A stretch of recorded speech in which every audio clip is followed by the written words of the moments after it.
The Czech Republic had a clean sweep there of gold, silver and bronze. It was Bina that took the gold from Simonek, the son of Radomir Simonek, the silver, and Günther collecting the bronze. The British riders, Phil Spencer was 35th, Aveyard was 36th, and Craig Cook finished in 53rd position. Sorry, let me just repeat that. Phil Spencer was 35th, Aveyard was 36th, and 55th was Craig Cook, 57th was Chris Skinner, and 61st was Mark Russell. So that tidies up the results of all the other championships that have taken place here in Tabor, as we now head on towards the closing 2 laps of this elite title. This is Verweken pounding his way up those steps. De Lask inevitably with him, but Verweken looking strong now as the distance begins to unfold. Belgium going well here.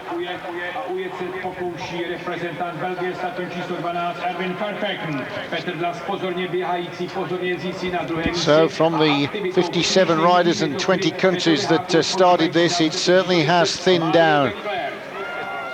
But this looks like an attack being mounted here by Verweken of Belgium, trying to go away. De Lask is still second. De Klerk third. Well, De Lask has been on a podium before, actually, at the World Championships. He was third in the under-23 world titles back in 1998. And Verweken, he's been second twice. And the other member of this leading trio, De Klerk, well, he's been a victor twice and second as well. So he's looking to complete a hat-trick of World Championships. Well, 2 laps to go. Gap is still ticking away on the right to the nearest chaser. There it is. It's 22 seconds, and it still looks like Nace at 22 seconds, trailing the 3 leaders.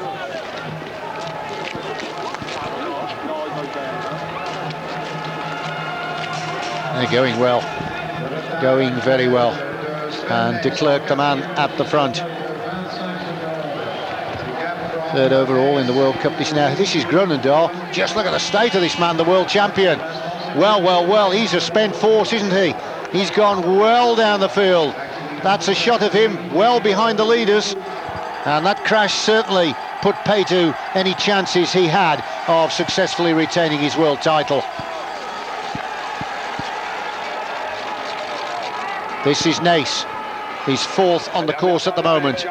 He's the next man behind the leading 3. Good technique being shown by him.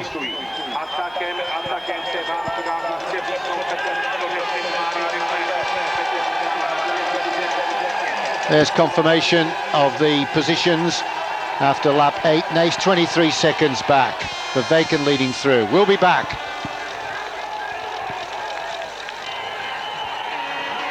Back with the action. You've missed absolutely nothing at all. De Klerk, mouth open, gulping in the air at the front. 35 years of age, De Klerk. He'll be busy riding the Kermesses in the summer on the road in Belgium before the winter season kicks off again. And of course all the Belgians will be highlighting their World Cyclocross titles being taking place in Zolder in Belgium. So here they are, the 3. Now there's a problem here for one of the Polish riders just at the back. That was Chiepkowski. Looks to be in all sorts of trouble, doesn't he? But no problem for these 3. De Klerk at the front. Then it's De Lask. And just at the back, Verweken. These are the 3 strong men, the gladiators that have emerged at the head of the field, that are going to decide the medals, barring any serious accidents. Nobody surely from behind is going to bridge the gap up to these.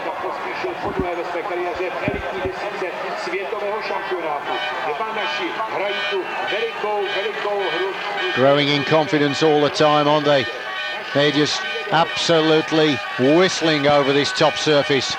23 seconds back to Nace, and then a further 20 seconds back to the next group.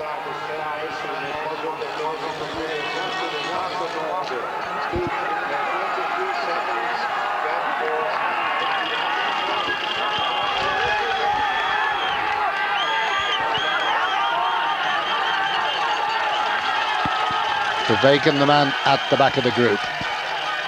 Just wondering if we'll see sight of Nace behind there. No, they've cleared the plank section, and Nace was not to be seen.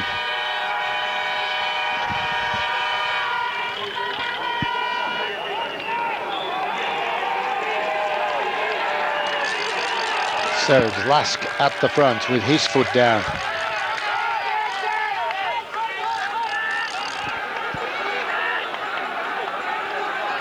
Who's got the strength? Who's got the courage to try and go away? Top of our picture, we just saw one or two more back riders, and they'll be lapped shortly.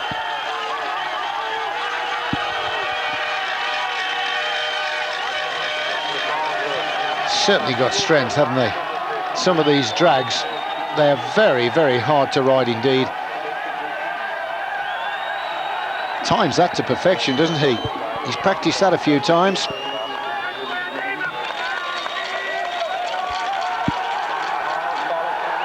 Now then, Lask looking as though he's starting to go away here. Out of the saddle, beginning to lift the tempo. De Klerk's the next man of Belgium, Verweken's in his wheel, and they realise there's a problem here. They're out of the saddle, reacting, trying to get back into the wheel.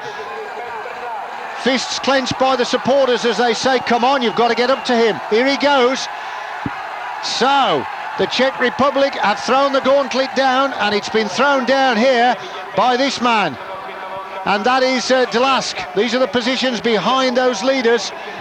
Van Open, who was with that group, is 9th at the moment. You can see the rest on the screen as De Lask has opened a slender advantage. Now, has he gone too early? That's the question. The Belgians will be gritting their teeth. They won't let him go.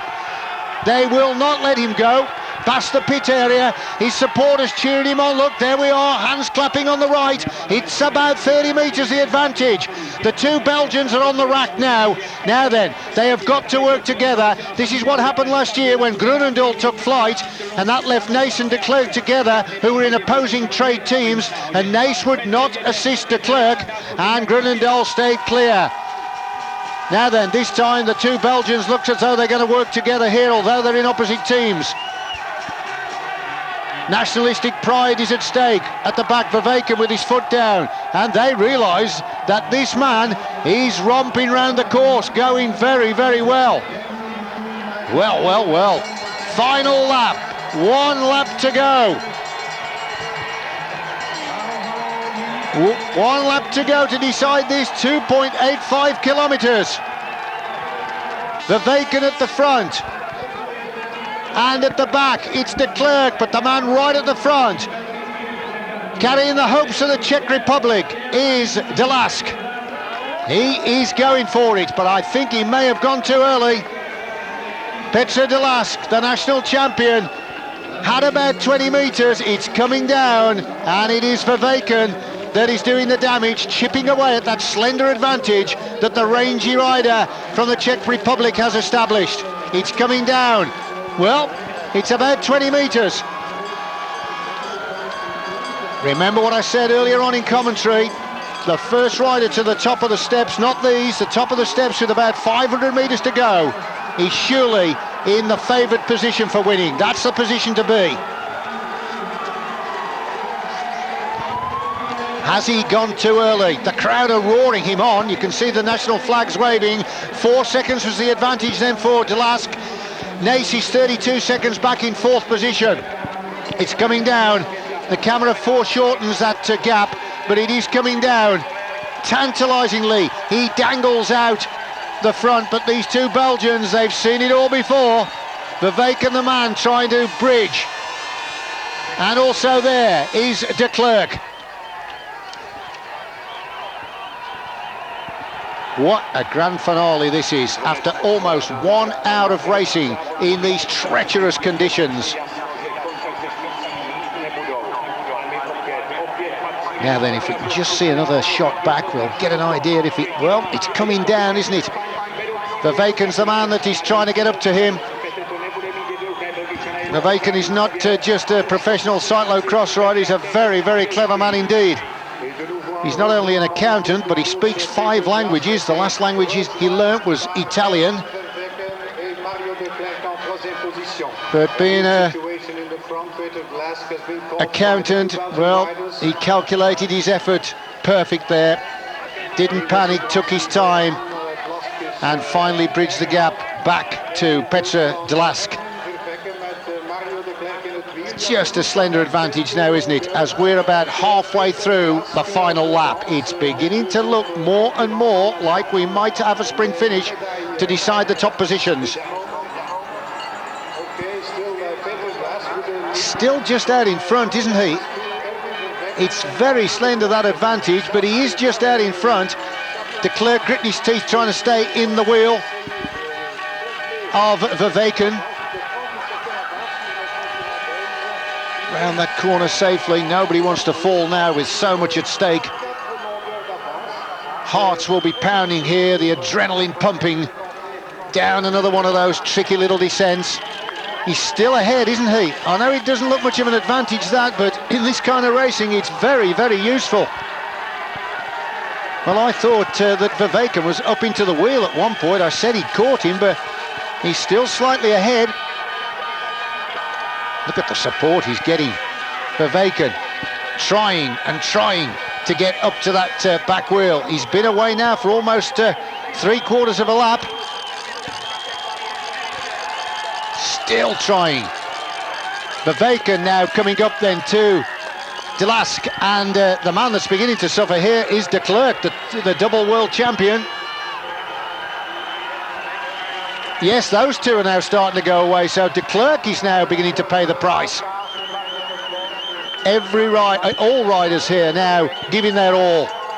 The big prize at stake, the rainbow jersey and the gold medal, to be the elite champion of the world for the cyclocross discipline. Yes, they are together.